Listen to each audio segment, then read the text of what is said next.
Welcome to DCTV. I'm your host, Phil McCabe, and this is the news you need to know on campus and beyond for Monday, April 6, 2015. Police are seeking assistance in finding a Pickering man who went missing Monday morning. There is a concern for his well-being as Jean-Marc has mental health issues and requires medication. Jean-Marc is 5'9" with medium build, brown hair, and brown eyes. Anyone who sees Mr. Walters is encouraged to call Durham Police at 905-579-1520, extension 2544. There was a big response from police and firefighters on Good Friday in downtown Whitby as a fire destroyed a whole block of buildings on Brock Street East. The damage to the buildings initially left 21 people requiring first aid from the Durham Red Cross. The number has since risen to 23 people. The buildings were evacuated because of smoke and water damages. The cause of the blaze is still under investigation. While some students are currently feeling the heat from exams, others are finding ways to stay calm. With a story on how to relax during exam time, here's Ryan White. Well, Durham College is entering its last few weeks of classes, and with that comes a busy exam period. Students can be seen throughout the campus hitting the books to cram in those last-minute notes and write those final papers. But with all that work can come some dreadful stress. We have lots to study for.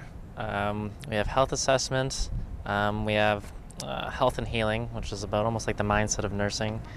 And there's a lot of tests that we need to learn how to take, and it can all be quite stressful. Well, some students looking to take a break from the library might choose to light up a smoke, but there are some healthier activities for those in need of some relief. I really like going to the gym. Going to the gym is really good at relieving stress, and there's also massage therapy that they have at the school, which I feel is very underutilized. Anyone can get a massage for an hour, and it's only $17. So I think that's a really good way that students on campus can relieve stress. Well, however you're going about dealing with your stress throughout this exam period, we're wishing all the students here the best in their academic successes. For DCTV, I'm Ryan White. The family of Talem Lamoureux, a 2-year-old Sudbury boy, are thankful for the support they received after they reached out to the internet. Little Talem requires daily treatments from Toronto's Sick Kids Hospital for polycystic kidney disease. His family was brought to tears as CTV Canada presented them with a 2015 Toyota Corolla and a check for $25,000, all in order to help them be with Talem through these rough times. Durham College has updated its policy on sexual violence and violence procedure. More on that, here's Chance McConnell. Durham College has announced its sexual violence policies and procedures. This happened on March 31st, 2015. Everybody who attends Durham College has the right to work in a sexual violence-free environment.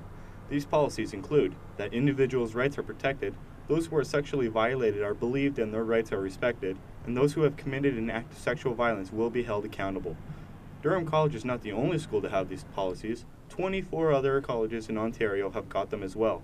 Don Leviosa, the president of Durham College, said, "This is an important step to take for Durham College. Alongside with the other colleges across Ontario, it is essential that everybody knows their rights and responsibility that the security of our campuses continues to be a priority." These policies didn't just come out of the blue. All the presidents of the colleges across Ontario have voted in November 2014 to have these policies. They did the vote anonymously and released it in January to be finalized on March 31st. You can find the sexual policy changes and procedures on durhamcollege.ca. Let us know on what you think. Follow us on Twitter at DC Broadcasting. I'm Chance McConnell with DCTV signing off. In Toronto news, raccoons may have a hard time getting into garbage as the city's Public Works Committee votes Thursday on awarding a 10-year contract for a new line of green bins. The new bins have lids that are designed to allow them to be opened by automated collection vehicles, but will keep those pesky critters out of your garbage. There are currently 500,000 bins in use by Toronto residents. In international news, Johar Tsarnaev, one of the men to bomb the Boston Marathon, was in court again. The assistant U.S. attorney said he wanted to terrorize this country. He wanted to punish America for what it was doing to his people. Johar and his older brother Tamerlan were the most hunted men in the world for 4 days. Many believe that Johar should be sentenced to death. Others feel a lifetime in prison is just. And that is it for your news for today. Up next, Nick Charles has news on the Blue Jays' visit to La Belle Province. Nick, are you as excited for baseball as I am? Well, judging as we have both blue on, I'm pretty sure we're all jacked up for the baseball season. NCAA Final Four title game is all set. The Blue Devils and Wisconsin Badgers will play tonight in the final of the March Madness tournament. Wisconsin beat Kentucky 71-64 on Saturday in the Final Four to advance to the championship game. Duke defeated Michigan State 81-61 to proceed to the title game. The two teams faced each other this season on December 3rd, with the Blue Devils winning 80-70. The Blue Devils have won 4 championships, while the Badgers have only captured 1. The final game is set for tonight in Indianapolis. The Toronto Raptors have accomplished a lot this year. They locked up the Atlantic Division title and have clinched a playoff spot. The next goal for the Raptors is to finish the season with the most wins in franchise history. With only 5 games remaining in the season, they will be facing teams all below 500. Saturday night, the second game of a back-to-back saw the Raptors hosting the Boston Celtics. The Raptors were down most of the game, but they fought their way back, tying the game 104 in the dying seconds of the game. Overtime was a heartbreaker as Boston won a buzzer-beater victory. The city of Montreal gave Major League Baseball officials something to think about as 96 people packed the Big O over the weekend to watch the Toronto Blue Jays take on the Cincinnati Reds in their final preseason series. Russell Martin was the hometown hero. The Toronto-born, Montreal-based Martin signed a 5-year, $82 million contract. Martin was brought to tears as his father, Russell Martin Sr., a jazz musician, performed the national anthems on saxophone. The Jays were routed 2-0 in the final game, but came back in a big way with a 15-hit 9-1 victory. The Jays opened their season in the Bronx as they take on the New York Yankees. A Montreal Canadiens legend has sadly passed away. The Habs legend Elmer Locke, who centered Montreal's famous punchline with Maurice Rocket Richard and Tope Blake, has died at the age of 97 on Saturday. Locke was the oldest living player, longest living player in the NHL. He helped the Habs win Stanley Cups in 1944, 1946, and 1953. Locke is the 11th highest scorer in Habs history. Locke was inducted into the Hockey Hall of Fame in 1966, and his number 16 was retired by the Canadiens for the team's 100th anniversary.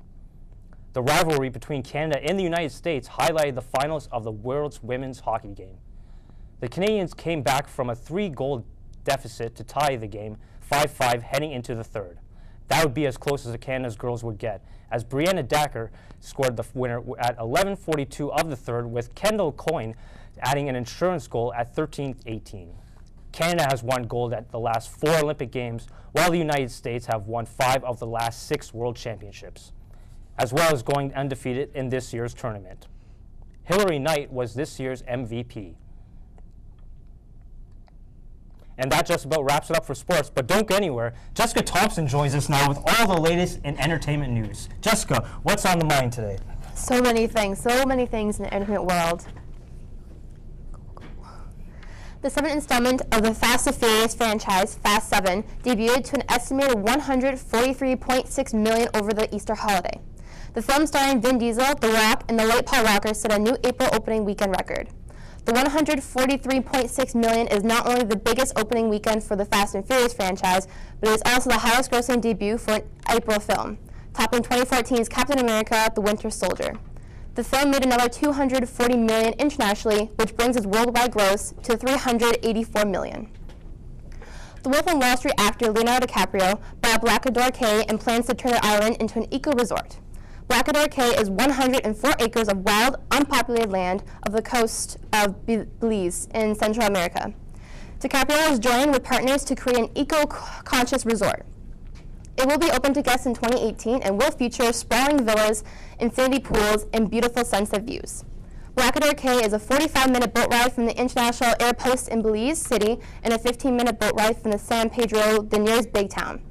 DiCaprio purchased the island for $1.75 million with Jeff Graham, the owner of Cayo Espanto Island Resort, a luxury resort on another private island in Belize. Jay-Z has launched a new streaming service called Tidal. A $56.2 million bid made him the proud owner of this music and video streaming service, which he purchased through the S. Carter Enterprises company. Tidal could shake up the marketplace as its premium service offers very good audio quality, streams at more than 4 times the bit speed of other competitors, and has a library of 25 million tracks. Apps are available for iPhones and Android phones, and tablets will have 75,000 accessible music videos. Tidal is under new ownership, and those owners are musicians. Arcade Fire, Beyonce, Calvin Harris, Daft Punk, J. Cole, Kanye West, Rihanna, and Usher, to just name a few, all have equity to Tidal. The company is pitching itself as the first artist-owned global music and entertainment platform, and promises to give shares to other musicians too. Kylie Jenner has received a lot of negative attention over the weekend due to a picture she has posted on Instagram. Jenner has posted a picture of herself which appeared to show her in blackface. Many people are outraged that she has done this. Kylie Jenner posted the picture on Saturday night with the caption, "What I wish I looked like all the time." After all the backlash and negative comments from her followers on Instagram, she deleted the photo and reposted it with a different caption. The new caption was, "This is the black light and neon lights. People, please, let's all calm down." Rapper Plies was viciously thrown off stage by a fan during his concert. The Becky rapper was performing in Tallahassee, Florida this weekend and invited fans on stage. Things quickly escalated when a fan got too close to Plies. The rapper told the fan that he was in his space. This caused the fan to react aggressively because he felt Plies was embarrassing him. The fan threw Plies on the ground off of the stage. The fan was thrown out of the building by security, and Plies returned to the stage and finished his concert. And that's all for entertainment today. Back to Phil McKay for the wrap-up. Thanks, Jess. Thanks, Jess. That is your news on campus and beyond for April 6th, 2015. Be sure to follow us on Twitter at DC Broadcasting or check out our website at dcbroadcasting.ca. Thanks for watching and have a great day.